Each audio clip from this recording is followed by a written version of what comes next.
أعوذ بالله من الشيطان الرجيم. بسم الله الرحمن الرحيم.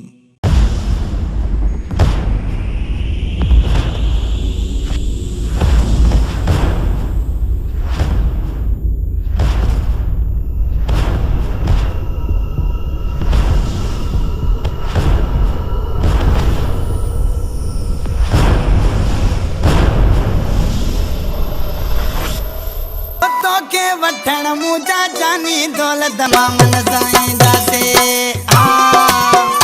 तो के वठण मुझा जानी दौलत मामन साईं दासे दौलत मामन साईं दासे चाचन मामन साईं दासे दौलत मामन साईं दासे चाचन मामन साईं दासे तो के वठण मुझा जानी दौलत मामन साईं